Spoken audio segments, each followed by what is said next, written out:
Welcome to power TV news bulletin ముందుగా headlines. Welcome to LJC news TV 46.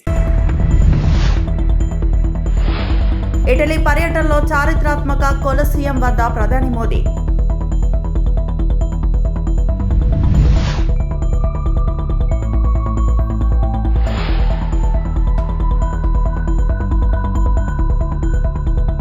కుప్పంలో గంగమాంబ అమ్మవారికి పట్టు వస్త్రాలు సమర్పించిన ఏపీ సీఎం చంద్రబాబు.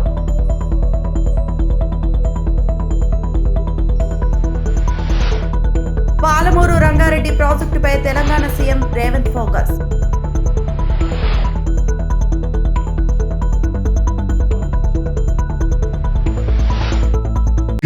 భారత ప్రధానమంత్రి నరేంద్ర మోడీ మరియు ఇటలీ ప్రధాని జార్జియో మెలోని రోమ్ నగరంలోని ప్రఖ్యాత కొలోసియం ను సందర్శించారు. ఈ సందర్భంగా ఇరు దేశాల ప్రధానులు చారిత్రాత్మక కట్టడాన్ని పరిశీలిస్తూ అక్కడి వారసత్వ విశిష్టతను తెలుసుకున్నారు.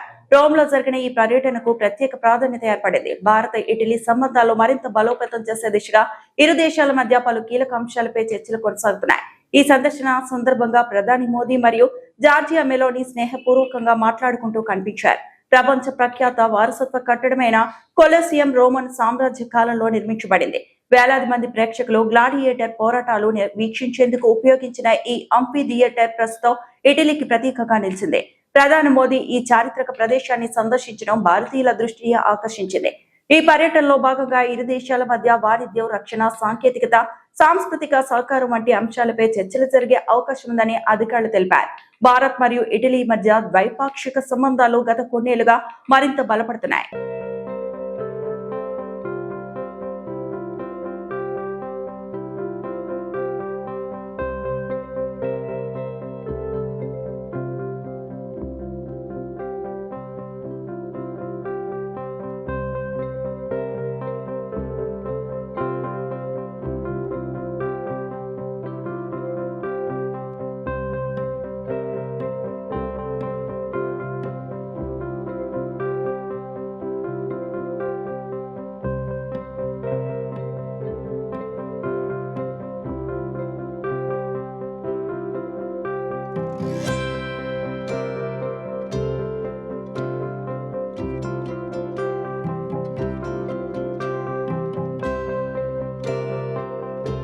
ఆంధ్రప్రదేశ్ ముఖ్యమంత్రి నారా చంద్రబాబు నాయుడు చిత్తూరు జిల్లా కుప్పంలో ఉన్న శ్రీ ప్రసన్న తిరుపతి గంగమాంబ ఆలయాన్ని సందర్శించి అమ్మవారికి పట్టు వస్త్రాలు సమర్పించారు.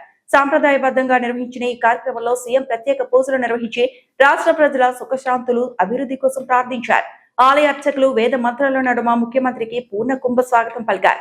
అనంతరం గంగమాంబ అమ్మవారికి పట్టు వస్త్రాలు సమర్పించిన చంద్రబాబు నాయుడు ప్రత్యేక హారతిలో పాల్గొన్నారు. ఈ సందర్భంగా పెద్ద సంఖ్యలో పార్టీ నాయకులు, అధికారులు, భక్తులు హాజరయ్యారు.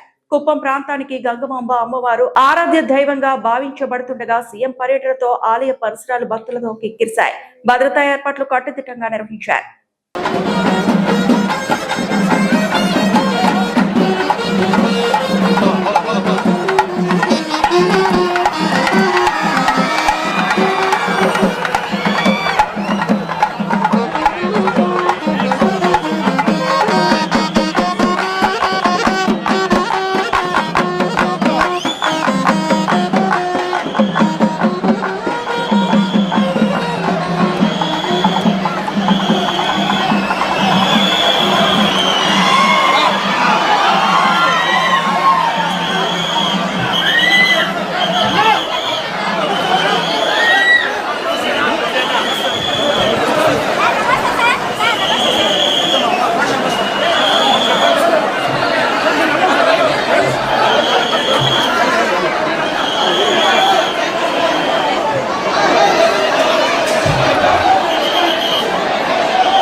రంగారెడ్డి సాగునీటి ఎత్తిపోతల పథకానికి ప్రభుత్వం అధిక ప్రాధాన్యం ఇస్తోందని, ప్రాజెక్టుకు అవసరమైన భూసేకరణ ప్రక్రియను వేగంగా పూర్తి చేయాలని ముఖ్యమంత్రి రేవంత్ రెడ్డి ఉమ్మడి మహబూబానగర్ జిల్లా మంత్రులు, ఎమ్మెల్యేలకు సూచించారు.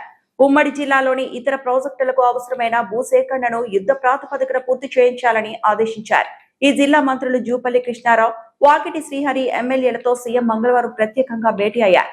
ఆయా ప్రాజెక్టులపై సమీక్షించారు. భూసేకరణకు నిధులు విడుదలలో జాప్యం జరగకుండా చూస్తామని హామీ ఇచ్చారు.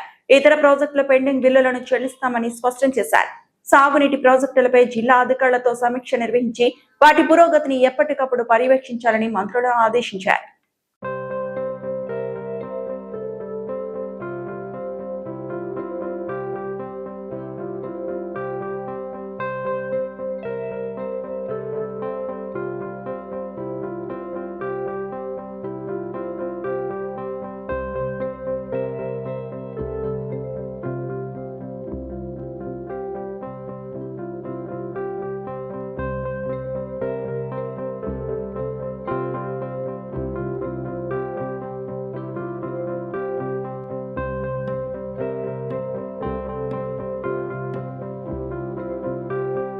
విజయవాడలో గాంధీ భవన్ లో ఏపీ పిసిసి అధ్యక్షురాలు షర్మిలారెడ్డి మాట్లాడుతూ, ఆంధ్రప్రదేశ్ విభజన చట్టంలో హామీలు ఈ దినం వరకు అమలు చేయడం లేదని, పోలవరం ప్రాజెక్టు పూర్తిగా కేంద్ర ప్రభుత్వం కట్టాలని, ఆంధ్రప్రదేశ్ కు ప్రత్యేక హోదా వెంటనే ఇవ్వాలని కోరారు.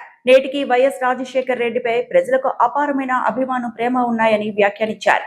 భూతద్దం పెట్టి వెతికిన వైఎస్ లాంటి వారు పుట్టరని అన్నారు.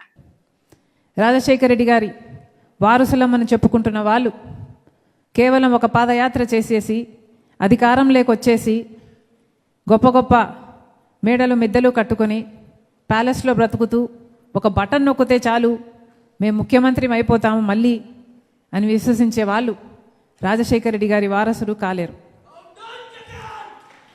రాజశేఖర రెడ్డి గారి ఐడియాలజీ, రాజశేఖర రెడ్డి గారి ఆశయాలు ఏమిటి అని తెలిసి నడుచుకున్న వాళ్ళే నిజమైన రాజశేఖర రెడ్డి గారి వారసులు. కాంగ్రెస్ పార్టీ నాయకులు, కార్యకర్తలు మీ అందరూ కాంగ్రెస్ పార్టీని బలపరచడము అంటే దానికి అర్థం రాజశేఖర రెడ్డి గారి ఆశయాలను మళ్ళీ నిలబెట్టడం. ఇది సులువైన పని కాదు. రాజశేఖర రెడ్డి గారు సులువుగా ముఖ్యమంత్రి కాలేదు. ముఖ్యమంత్రి అయిన తర్వాత కూడా రాజశేఖర రెడ్డి గారు కష్టపడుతూనే ఉన్నారు. ఎందుకంటే ఏ రోజు రాజశేఖర రెడ్డి గారు నేను ముఖ్యమంత్రి అయ్యాను కదా అని ఊపిరి తీసుకొని మళ్ళీ ప్రజలకు కనిపించకుండా పోలేదు.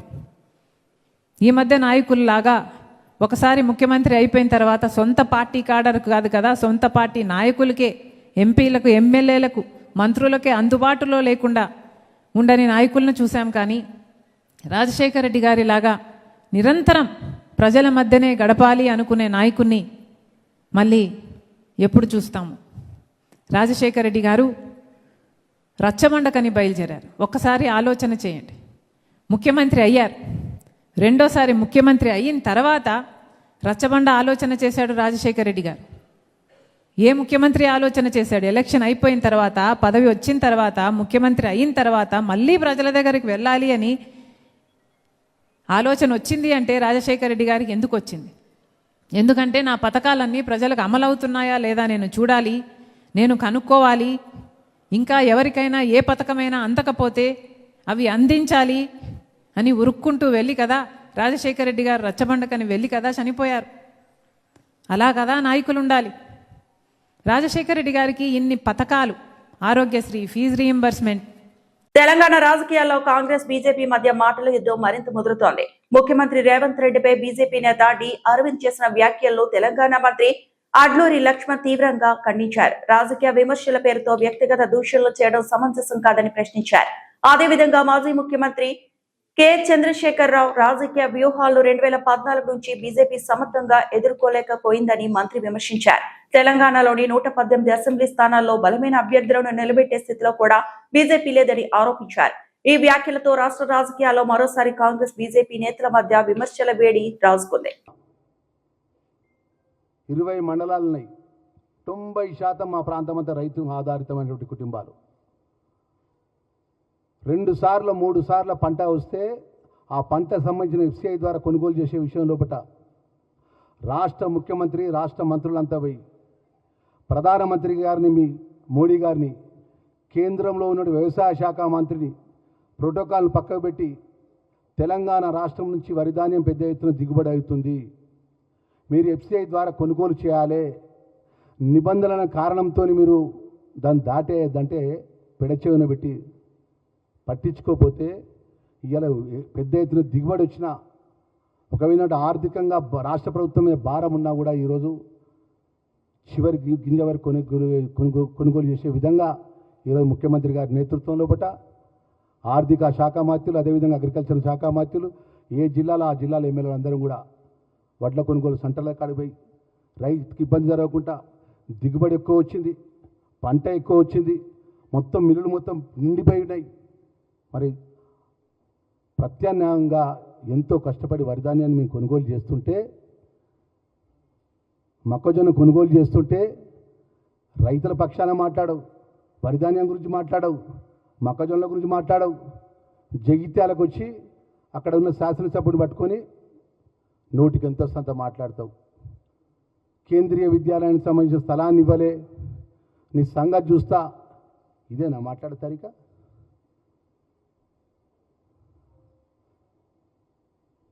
ముఖ్యమంత్రి గారిని ఏకవచనంతో మాట్లాడతావు, ముఖ్యమంత్రి వారి తమ్ముళ్ళ పేరు తీసి మాట్లాడతావు. మరి ముఖ్యమంత్రి వారి తమ్ముళ్ళ పేరు తీసినప్పుడు నీ తమ్ముడి గురించి కూడా మేము మాట్లాడాలన్నా? నిజామాబాద్లో మీ తమ్ముడు చేసే మీ అరాచకాల గురించి మేము మాట్లాడాలన్నా? మేము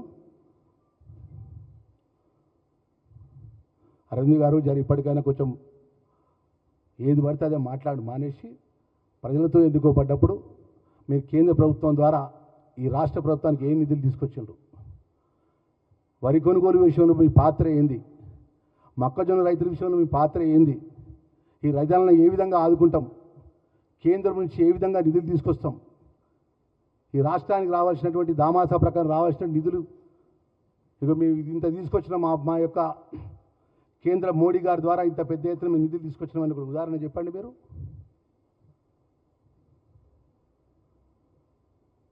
మా social welfare department, tribal welfare department మా రావాల్సిన నిధుల విషయంలో కూడా ఎక్కడ కూడా సహకరించలే.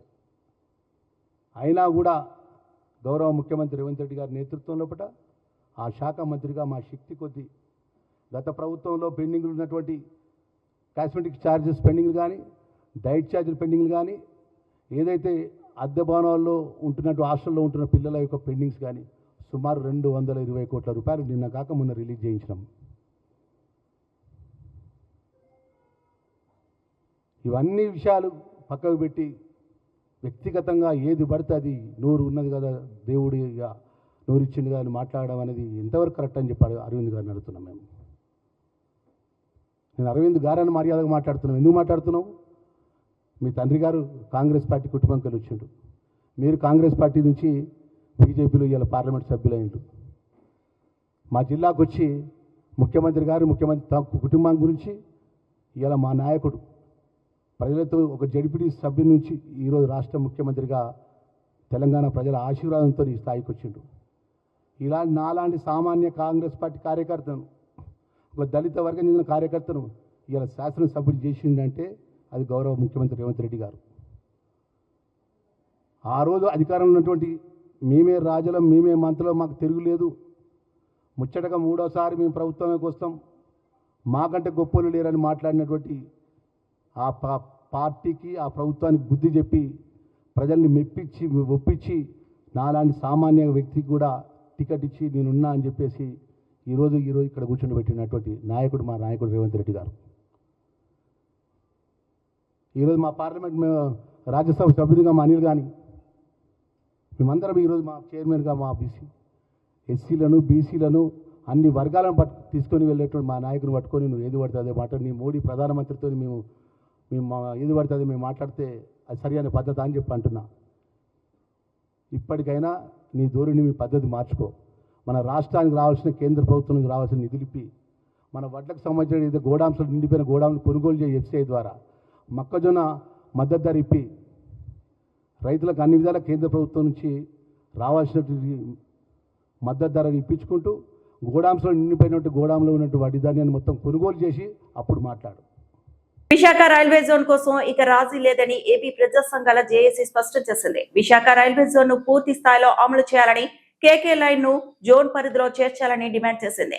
ప్రత్యేక హోదా విషయంలో మోసం చేసిన కేంద్రం ఇప్పుడు రైల్వే జోన్ విషయంలోనూ అన్యాయం చేస్తుందని ఆరోపించింది. రాష్ట్రంలోని కూటమి రాజకీయ పార్టీలు విశాఖ రైల్వే జోన్ అంశంలో యూటర్న్ తీసుకుంటున్నాయని విమర్శించింది. ఒడిశాపై కేంద్రం సాఫ్ట్ కార్నర్ చూపుతోందని, ఏపీ హక్కులను తాకట్టు పెడుతున్నారని మండిపడింది. రైల్వే జోన్ పేరుతో నిరుద్యోగ యువతను మోసం చేస్తున్నారని, వెంటనే ప్రత్యేక రైల్వే ఉద్యోగ నోటిఫికేషన్ విడుదల చేయాలని డిమాండ్ చేసింది. ఉద్యోగ నియామక కాలంలో నెగిటివ్ మార్కింగ్ తొలగించాలని, 1990 తర్వాత పుట్టిన వారందరికీ అవకాశాలు కల్పించాలని కోరింది. భౌతిక దాడులకు పాల్పడుతూ మమ్మల్ని 4 దశాబ్దాలుగా అక్కడ రాచి రంపాన పెట్టారు. ఇప్పటికీ కూడా ఆంధ్రప్రదేశ్ ప్రభుత్వం ఒడిశాతో సాఫ్ట్ కార్నర్ గానే ఉంది. నాగావళి, వంశధార, పోలవరం వంటి ప్రాజెక్టుల విషయంలో, కొటియా గ్రామాల వంటి విషయంలో మా మీద సుప్రీంకోర్టులు వేస్తూ మమ్మల్ని కోర్టులో నిలబెడితే, ఇవాళ కేకే లేని విషయంలో డబుల్ ఇంజిన్ సర్కార్ అనే పెద్దలు వాళ్ళు సాఫ్ట్గా ఉన్నారు తప్ప యాక్షన్ లేదు. పోరాటాల తర్వాత ఒక గెజిట్ నోటిఫికేషన్ వచ్చిందండి. ఈ గెజిట్ నోటిఫికేషన్ మేము స్వాగతిస్తున్నాం, సంతోషం, బాగుంది. కానీ ఇందులో అనేక ఇబ్బందులు, లోటుపాట్లు, సమస్యలు వచ్చాయి. వాళ్ళు విభజన బిల్లులో ఉంది కాబట్టి క్లియర్ చేశారు, లేదా సుప్రీంకోర్టు వాళ్ళు అడుగుతారు కాబట్టి క్లియర్ చేశారే తప్ప మా మీద ప్రేమ అంతగా నాకు కనపడడం లేదు. విశాఖ రైల్వే జోన్ వచ్చిన తర్వాత ఒక వెబ్సైట్ కూడా ఇప్పటికీ లేదు. ఇప్పటికీ కూడా విశాఖపట్నంలో ఉన్న ఒడిశా అధికారులు ఖజానా ఖాళీ చేస్తున్నారు, వాళ్ళు లూటీ చేస్తున్నారు, పారిపోతున్నారు. నిధులు, ఈ టెండర్, ఈ ఆక్షన్, ఈ పేమెంట్ వంటి వాటితో రేపు సాయంత్రంలోగా టెండర్లు క్లోజ్ చేసేయాలని డెడ్ లైన్లు ఇస్తూ 24లోగా, 25లోగా, 26లోగా, 27లోగా టెండర్స్ ఇష్యూ చేస్తూ కోట్లాది రూపాయల ధన ప్రవాహం జరుగుతూ ఉంది. అరే ఎక్కడ ఎవరికి చెప్పాలో అర్థం కాని పరిస్థితిలో ఉన్నాం మేము.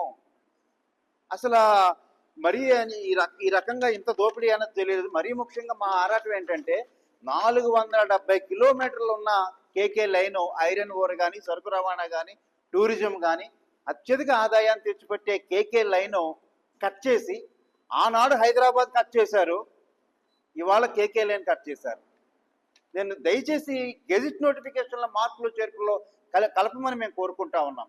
ఆనాడు ప్రత్యేక హోదా ఉద్యమానికి ఎవరైతే కొన్ని శక్తులు ఉరివేశాయో అవే శక్తులు ఇవాళ రైల్వే జోన్, విశాఖ కేకే లైన్తో కలిపి ఉద్యమానికి కూడా ఉరివేస్తూ ఉన్నాయి. ఇంత దురదృష్టం అంటే అసలు ఎవరికి అర్థం కావట్లా. అసలు రైల్వే జోన్ ఏంటి అన్నది ఎవరికి తెలియడంలా. విచిత్రమైన అంశం ఏంటంటే రైల్వేలో ఒక పనికిమాలిన నిబంధన ఉంది. ఎక్కడైనా జాయిన్ అయితే ఒక 5 ఏళ్ళు 10 ఏళ్ళు మీరు అక్కడే. హనుమకొండ జిల్లాలో FFM సోషల్ సర్వీస్ సొసైటీ సహకారంతో షెడ్యూల్ కులాల హక్కుల అభివృద్ధి సమితి కార్మిక విభాగం ఆధ్వర్యంలో కొండపర్తి గ్రామం, ఐనవోలు మండలంలో మహిళలకు ఉచిత కుట్టు మిషన్ శిక్షణ కేంద్రాన్ని శ్రమశక్తి అవార్డు గ్రహీత కార్మిక రత్న యమడాల హనుమకాంత్ ప్రారంభించారు. ఈ కార్యక్రమానికి కొండపర్తి గ్రామ సర్పంచ్ కంచర్ల అశోక్రావు, మాజీ సర్పంచ్ రాజుమణి బెన్సన్, ఉప సర్పంచ్ పిట్టల సుధీర్, వార్డు మెంబర్లు దివ్య, స్వాతి, రాజు, రహీం, సంబరాజు, ట్రైనర్ బి స్వరూప, గ్రామ ప్రజలు పాల్గొన్నారు. హనుకాంత్ మాట్లాడుతూ మహిళలు అన్ని రంగాల్లో రాణించాలని, అందులో భాగంగానే 30 మంది మహిళలకు ఉచిత కుట్టు మిషన్ కేంద్రాన్ని ప్రారంభించినట్లు తెలిపారు. ట్రైనింగ్ ఇస్తున్న స్వరూపను అభినందించారు. విలియం, సులోచన, అనిత, మంజుల, రుద్రయ్య స్వామి, భాగ్య పాల్గొన్నారు. హన్మకొండ జిల్లా కొండపర్తి గ్రామంలో మరి ఎస్సీ సామాజిక వర్గానికి చెందినటువంటి మహిళలకు మరి ఉచిత కుట్టు మిషన్ శిక్షణ కేంద్రాన్ని మరి FMM వారి సహకారంతో మరి ఒక షెడ్యూల్ కులాల హక్కుల అభివృద్ధి సమితి కార్మిక విభాగం వారి ఆధ్వర్యంలో ఈ యొక్క కుట్టు మిషన్ శిక్షణ కేంద్రాన్ని ఈరోజు మరి కొండపర్తి గ్రామంలో మరి ప్రారంభించడం జరిగింది. ఈ యొక్క కార్యక్రమానికి ముఖ్య అతిథులుగా విచ్చేసినటువంటి పెద్దలు గౌరవనీయులు శ్రీ గ్రామ సర్పంచ్ గారు అశోక్ గారికి, అదేవిధంగా అశోక్ రావు గారికి, అదేవిధంగా తోటి వార్డ్ మెంబర్స్ ప్రతి ఒక్కరికి కూడా మరి ఎస్సీ మహిళలు ఈరోజు ఉత్సాహంతో ఈ యొక్క కుట్టు మిషన్ శిక్షణ కేంద్రానికి విచ్చేసి వారి యొక్క కార్యక్రమానికి నేర్చుకోవాలనే ఒక మంచి ఆనందంతో వచ్చినందుకు వారందరికీ కూడా ధన్యవాదాలు తెలియజేస్తున్నాను. మరి వీరికి కుటుంబాన్ని పోషించుకునే విధంగా మీరు ఒక కుట్టు మిషన్ శిక్షణ దోహదపడుతుందనే ఉద్దేశంతో ఈరోజు కొండపర్తి గ్రామంలో మరి కట్కూరి రాజమణి గారు, మాజీ సర్పంచులు వారు వచ్చి మమ్మల్ని సంప్రదించగా, వారు మా గ్రామంలో మరి పేదరికంతో ఉన్న మరి మా మహిళలు వారికి ఏదైనా జీవనోపాధి కల్పించే విధంగా కుట్టు మిషన్ శిక్షణ కేంద్రాన్ని ఈ యొక్క వేసవి కాలంలో ఏర్పాటు చేయాలని మమ్మల్ని సంప్రదించినారు. అదేవిధంగా వారి కోరిక మేరకు ఈరోజు కొండపర్తి గ్రామంలో మరి యొక్క కార్యక్రమాన్ని ఏర్పాటు చేయడం జరిగింది. దీని సంతోషాన్ని వ్యక్తభావం చేస్తా ఉన్నాం. ఖచ్చితంగా మేము అవకాశం కోసం ఎదురు చూసాము. తీరే టీచర్ ఉన్నారు కానీ మాకు మిషన్స్ లేవు. మిషన్స్ ఉంటేనే మేము నేర్చుకోగలుగుతామని కూడా చెప్పడం జరిగింది. లాస్ట్కు మరి దళితరత్న అవార్డు గ్రహీత అండ్ శక్తి సమశక్తి అవార్డు గ్రహీత డాక్టర్ హనుకాంత్ ద్వారా మరి మిషన్స్ ఎఫ్ఎం వాళ్ళ ఆధ్వర్యంలో తీసుకొని రావడం జరిగింది. ఎటు తిరిగి మహిళలకైతే మేము ఈ 5 మిషన్లు అందజేసాము. మరి 90 రోజుల కార్యక్రమం అనేది ఈ 90 రోజులు పట్టించే శిక్షణ మీరు ఖచ్చితంగా నేర్చుకోండి. మన స్వరూప మేడం గారు కూడా మీకు అందుబాటులోనే ఉన్నారు. మేడం ఎప్పుడు వస్తారో, టైంకి వస్తారో లేదో, మాకు సమయాన్ని కేటాయిస్తారో కాదండి. మరి ఈ రోజులలో బ్లౌజ్కు ఒక 1000 రూపాయల వరకు ఉంది. మామూలుగా లేదండి, మిషన్ అనేది తక్కువ అంచనా వేసేది ఎక్కడా లేదు. మరి సిటీలలో చూసుకుంటే బొటిక్లో పేరుతో నడుస్తున్నది 2000 అంటే ఏమంటారు, ఫ్యాషన్ డిజైనర్ అన్న ఒక చిన్న నేమ్ యాడ్ చేసి ఇంకా బొటిక్ అని. మెదక్ జిల్లా నర్సాపూర్ లో విషాద ఘటన చోటు చేసుకుంది. నర్సాపూర్ పట్టణంలోని అమ్మ చిల్డ్రన్ హాస్పిటల్లో చికిత్స పొందుతూ 9 నెలల చిన్నారి మృతి చెందిన ఘటన స్థానికంగా కలకలం రేపింది.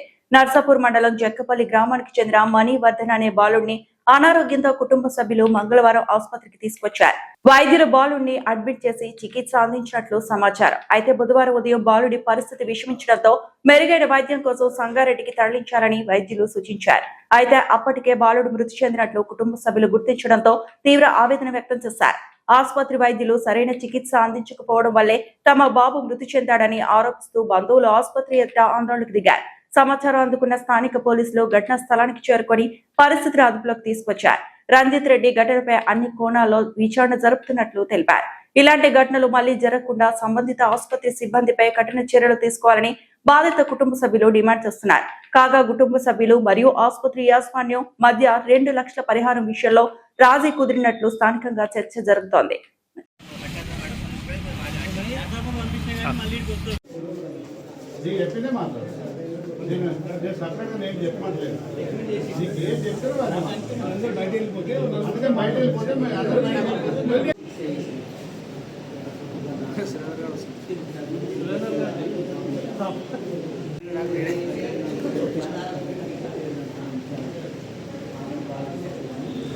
ఈ హాస్పిటల్ అయిపోయింది ప్రస్తుతానికి హాస్పిటల్ అయిపోయింది. మీ డాక్టర్ మాట్లాడి గురించి అంబులెన్స్ ఇట్లా మేము మాట్లాడలేదు. మాకు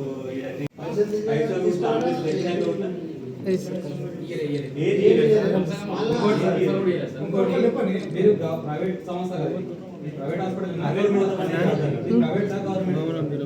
ప్రైవేట్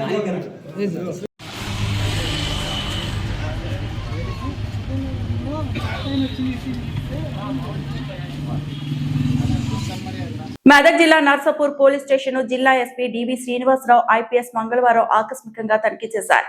స్టేషన్ లో నిర్వహిస్తున్న రికార్డులు, పెండింగ్ కేసుల వివరాలను పరిశీలించి దర్యాప్తును వేగవంతం చేసి బాధితులకు త్వరితగతిన న్యాయం అందేలా చర్యలు తీసుకోవాలని అధికారులకు సూచించారు. రోడ్డు ప్రమాదాల నివారణపై ప్రత్యేక దృష్టి పెట్టాలని ఎస్పీ ఆదేశించారు. ట్రాఫిక్ నియంత్రణ, డ్రంక్ అండ్ డ్రైవ్ తనిఖీలు, వాహనదారులకు అవగాహన కార్యక్రమాలు నిరంతరం నిర్వహించాలని సూచించారు. అలాగే స్టేషన్ పరిధిలో ఏర్పాటు చేసిన సీసీ కెమెరాలు నిరంతరం పనిచేసేలా చూడాలని, ముఖ్య కూడళ్లలో నిఘా వ్యవస్థను మరింత బలోపేతం చేయాలని అధికారులకు సూచించారు. పోలీస్ సిబ్బందితో సమావేశమైన ఎస్పీ విధుల్లో క్రమశిక్షణ పాటిస్తూ ప్రజలతో మర్యాదపూర్వకంగా వ్యవహరించాలని తెలిపారు. ప్రజల ఫిర్యాదులను వెంటనే స్వీకరించి పరిష్కారానికి చర్యలు తీసుకోవాలని ఆదేశించారు. ఈ తనిఖీల్లో సీఐలు జాన్ రెడ్డి, సందీప్ రెడ్డి, ఎస్ఐ రంజిత్ రెడ్డి తదితర సిబ్బంది పాల్గొన్నారు.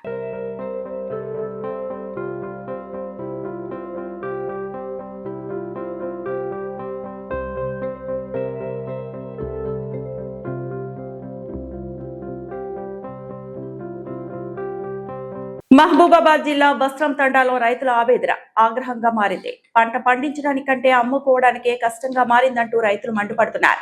కొనుగోలు కేంద్రాలకు ధాన్యం, మొక్కజొన్న తీసుకొచ్చి రోజుల తరబడి ఎదురు చూస్తున్నా ప్రభుత్వం పట్టించుకోవడం లేదని ఆగ్రహం వ్యక్తం చేస్తున్నారు.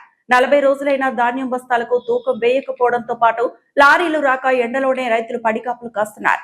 ప్రభుత్వ నిర్లక్ష్యానికి నిరసనగా రైతులు పిఎస్సిఎస్ కేంద్రం సమీపంలో ధాన్యం బస్తాలకు నిప్పట్టించి నిరసన తెలిపారు. మాతోటి పెట్టించినాక ఏం చేసిండు, పంచమని మేము కోరినాం. అతను అధికారిని కోరితే ఏమన్నాడు, ఇవాళ పంచను సీరియల్ ప్రకారం ఇస్తా, అన్నం తిని వస్తానని ఇంటికి వెళ్ళిండు. ఈయన కూర్చున్నాం. అయితే అంతగా 5 అయింది, పని చేసినాం, ఎక్కడో అక్కడ పోయినాం. మళ్ళా తెల్లారి వచ్చినాం. తెల్లారి వచ్చినా కూడా మళ్ళీ పంచ అంటే లేదు పంచను ఆగు ఇంకా 5,000 బస్తాలు తెచ్చుకున్నాక 10,000 బస్తాలు ఒకటేసారి పంచుతా, ఈ బస్తాలు ఎటు సరిపోవని నిన్న పొద్దుగుయిందాకా 5 దాకా మళ్ళీ ఇక్కడనే ఉన్నాం. నేను ఒడ్లు పోసి నెల 2 రోజులు అవుతుంది సార్. నెల దాటి నేను పోసి ఒడ్లు వస్తానంటే ఇక రాళ్ళు వస్తానే వాళ్ళు వేరే వాళ్ళకి అమ్ముకుంటారు. రాత్రి తాళం తీసి ఎవరికి సప్లై చేసిన తర్వాత ఇప్పుడు బస్తాలు లేవు. దొంగలు పడరు అంటారు, దొంగలు పడి తాళం పళ్ళు కొట్టాలి. దొంగలు పడి తాళం తీసిరు, మళ్ళీ బత్తాలు తీసుకొని మరి తాళం వేసి ఉంచారు. ఇప్పుడు ఎవరు ఐకేపీ సెంటర్ కాదు, ఒక్కరు కూడా లేరు, మెయింటైన్ చేసే వాళ్ళు ఎవరు లేరు. దానికి బాధ్యత ఎవరు వహించాలి? ఈ వార్తలంతటితో సమాప్తం.